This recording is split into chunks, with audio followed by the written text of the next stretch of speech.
The sky over Arlington National Cemetery was a soft silver, heavy with the promise of autumn rain. Late September draped Virginia in a quiet chill, the air thick with the scent of damp earth and fading summer grass.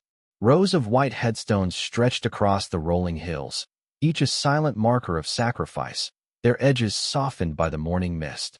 A faint breeze stirred the American flags lining the path to the memorial grounds, their red and white stripes rippling like whispered prayers. Inside the cemetery, a sea of dress uniforms gleamed, brass buttons catching the muted light, polished shoes crunching on gravel, faces carved with solemnity. This was no ordinary farewell. It was the state funeral of General William T. Harrow, a four-star general whose name was etched into military history for leading covert operations across 3 decades, from the jungles of Vietnam to the deserts of the Middle East.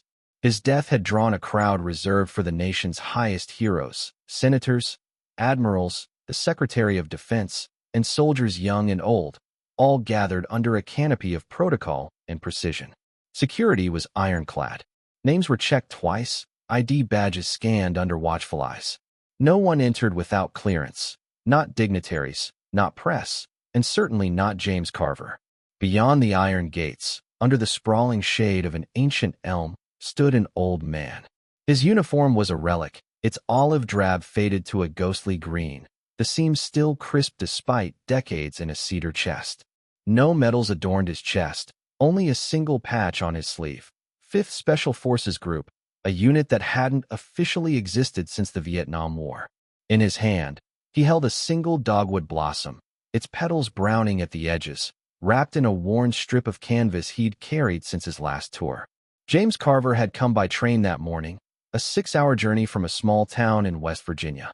He'd risen before dawn, boarding a rattling Amtrak with a paper ticket, transferring in Charleston, then taking a local line that dropped him at a dusty stop a mile from the cemetery. He hadn't asked for a ride, hadn't called ahead. He'd simply come to say goodbye to a man he hadn't seen in over 50 years. James approached the gate slowly, his steps deliberate, his back slightly bowed from years of labor and age. His boots, polished to a dull shine, scuffed the gravel as he stopped before a young corporal in crisp dress blues. The guard's eyes were sharp, his posture rigid. "Sir, this is a restricted area. Military funeral, high clearance only. Do you have credentials?" James' gray eyes, still piercing despite the cloudiness of age, met the guard's.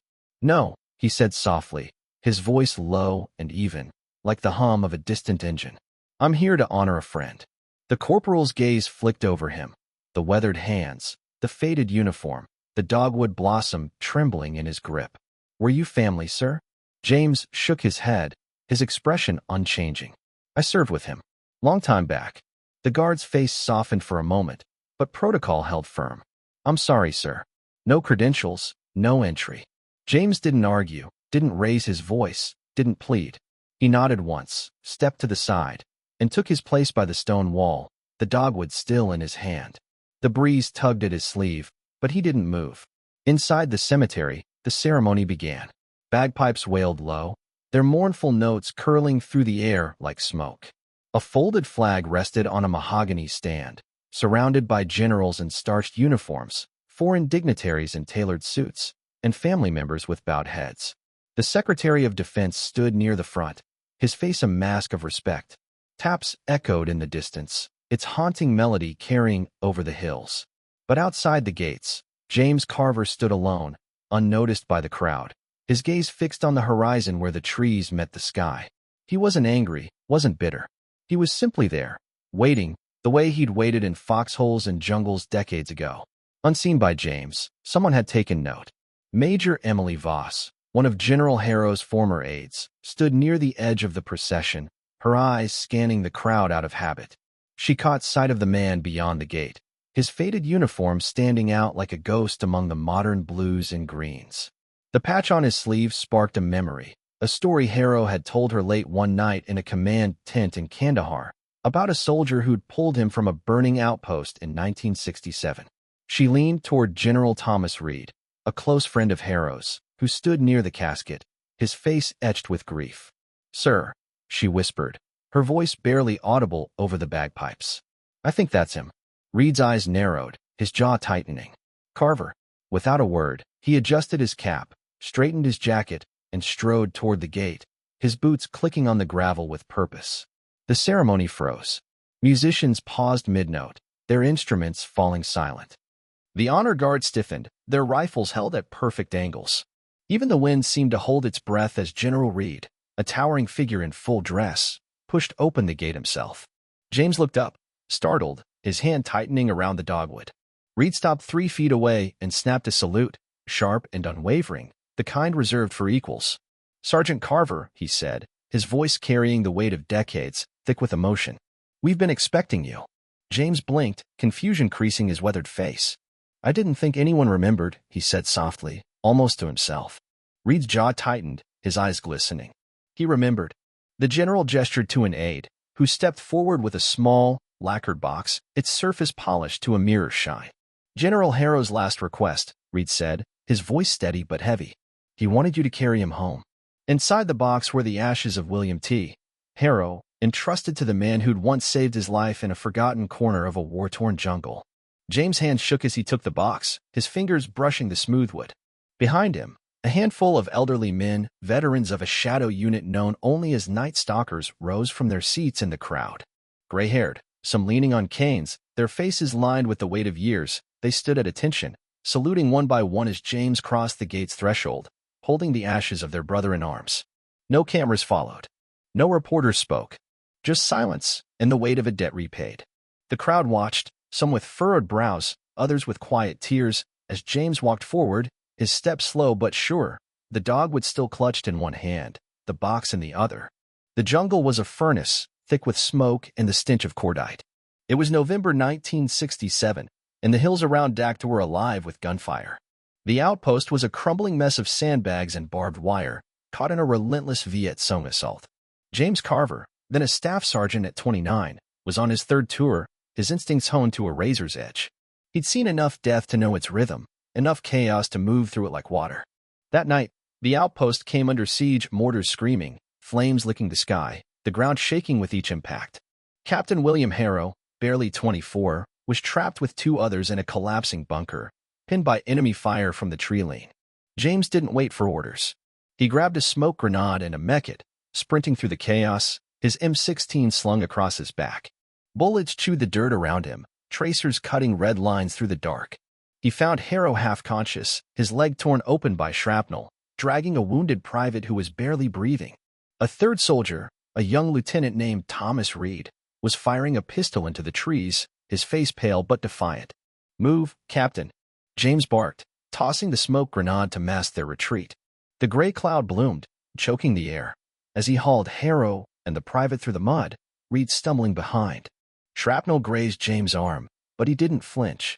By dawn, they were back behind the wire, bloodied but alive. Harrow tried to thank him later, his voice hoarse from smoke and exhaustion. James just shrugged, wiping blood from his arm with a rag. "It's what we do," he said, his eyes already on the horizon. The army offered him a commendation, a Bronze Star for valor, but James refused it. He didn't stand for photos, didn't sign the paperwork. "I just got them out," he told his CO. After his final tour, he did what few men of his kind ever did. He disappeared. Back to West Virginia, to a small house with a sagging porch, a life of carpentry and solitude. He didn't talk about the war. Didn't wear his uniform.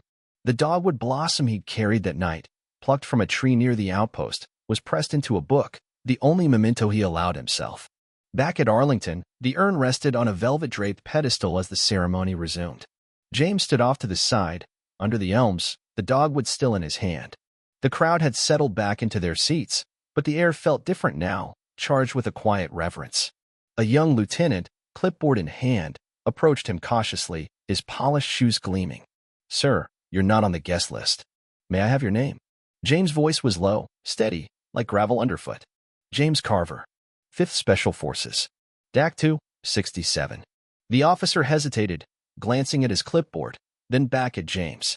I'll check with my CO, he stammered, retreating quickly. Across the field, General Reed caught the exchange. He moved swiftly, cutting through the crowd, his face set with purpose. Whispers spread like ripples on water. The general was coming back.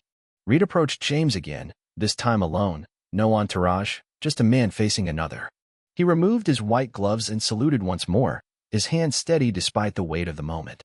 "Harrow never forgot you," he said, his voice low, unshaken. "He wrote you a letter. Asked me to give it to you here, at his grave." James took the envelope, its edges worn but intact, the paper yellowed with time. Inside was a single page, Harrow's handwriting steady despite his years. "James, you gave me a life I didn't deserve. You carried me out of that fire and asked for nothing. I've led men, won wars, worn stars, but I've never repaid you. If you're reading this, you came. And if you came, know this, you're the reason I got to serve. You're the reason I got to live. Thank you, brother. Will." James folded the letter, his throat tight, his eyes fixed on the ground. "I didn't do it for this," he said quietly, almost to himself. Reed nodded, his own voice softening. "I know. That's why it matters." The ceremony continued, but the focus had shifted.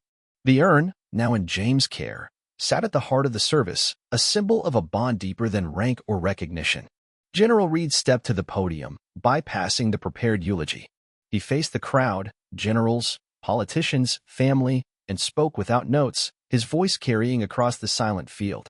"There are moments in a soldier's life that define us," he began. "Not by the medals we wear, but by the debts we carry. This man," he gestured to James, who stood quietly behind him, the urn in his hands, "saved William Harrow's life. He saved mine. Without him, none of us would be here today, honoring a man who shaped our nation's defense." Sergeant James Carver, 5th Special Forces, Dactu, 1967. A single clap broke the silence, then another. Slowly, respectfully, the entire assembly rose to their feet. Soldiers young and old, civilians, veterans with canes and faded caps, all stood, saluting. The press lowered their cameras, sensing the weight of a moment too sacred for headlines. James' eyes remained on the ground, his hands steady around the urn. Reed turned to him, his voice soft. "Will you walk with me, Sergeant?" James hesitated, then nodded. Together, shoulder to shoulder, they began the walk toward the flag-draped platform. Reed on one side, James on the other, they passed stunned officers, silent journalists, and reeds of red and white. The honor guard parted without a word, letting them pass. James stepped onto the stage and placed the urn above the folded flag, not because it was protocol, but because it was right. The final notes of taps faded into the wind, and no applause followed. Just silence, the kind that holds a weight words can't carry.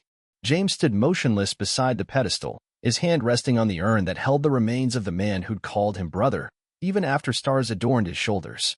At Reed's gesture, James lifted the box once more and turned. The soldiers lining the path stood rigid in full dress, Marines, Navy, Air Force, Army, young and old, saluting as he walked down the central aisle. Veterans in civilian clothes rose beside their canes, their hands trembling as they raised them in respect. Some removed their hats, tears tracking down weathered cheeks. It wasn't protocol. It was something deeper, a recognition of burdens carried, of sacrifices made in silence. By the time James reached the family section, the entire cemetery had risen. Cameras stayed lowered, whispers ceased. In that absolute stillness, surrounded by rank and title, James Carver was the most honored man on the field. He didn't bow, didn't cry. He walked, one step at a time, carrying the ashes of a man whose name filled headlines but whose life he'd saved in obscurity. Later, long after the last guest had left, after the officers returned to their cars and the folding chairs were stacked, James remained. He stood beneath the tall elms at the gravesite, where Harrow's ashes had been interred beside a headstone bearing a simple inscription, William T. Harrow, General, Brother, Friend. James knelt slowly, his knees protesting the motion. From his pocket, he pulled a small stick of sandalwood incense, a habit he'd kept since Vietnam. He lit it, and the smoke curled into the autumn air, soft and slow. He didn't speak loudly, but his words carried on the breeze. "Told you I'd come," he murmured. A pause. "You never liked flowers." Another breath. "Rest easy, Will." When he stood, someone was waiting. General Reed, still in full dress, though the weight of the day had settled into his shoulders. He held out a small envelope, its edges frayed, the handwriting unmistakable. "Harrow left this in his safe," Reed said. "For you, if you came to his grave." James took it, the paper crackling under his fingers. Inside was a single paragraph, written as if it had taken years to perfect. "James, you never let me thank you properly. You saved my life and vanished like it was nothing. But it was everything to me. You're the debt I could never repay, no matter how many stars they pinned on me. You gave me time to serve, to lead, to live. If there's justice, your name will stand beside mine one day. Your friend will. James' hands lowered. He folded the letter, slipped it into his jacket, and looked at Reed. I didn't do it for thanks, he said. Reed's voice was steady. That's why you deserve it. 1 year later, the ribbon cut cleanly across the stone archway as applause filled the air. The James Carver House stood proud in rural Virginia, a sanctuary for veterans returning with wounds both seen and unseen. Therapy rooms, woodworking shops, and a quiet garden lined with names the world had overlooked, funded by Harrow's estate and endorsed by General Reed. It was more than a building. It was a promise kept, a place where silence could heal. James stood at the edge of the crowd, a dark coat over his shoulders, holding a single dogwood blossom, its petals curled but unbroken. No one pushed for a speech. No one crowded him. A few veterans nodded in his direction, their eyes carrying the weight of shared memory. Reed approached, standing beside him as they watched young veterans step through the doors. You didn't want this, Reed said, gesturing to the building. James gave a faint smile, the first of the day. It's not about me. Reed's voice softened. It's about them. And you made it possible. The sun dipped behind the trees as James turned to leave, his steps slow but sure. The world had shifted, not in fame or fanfare, but in quiet respect. People watched now, not with curiosity, but with reverence. They didn't salute him out loud, but in their hearts, they remembered. Somewhere, in the silence of a grateful nation, one man's service had left a mark deeper than any medal could measure. The dogwood fell from his hand as he walked away, landing softly on the grass. James didn't look back. He didn't need to. The world had finally seen what he'd carried all those years, and for once, that was enough.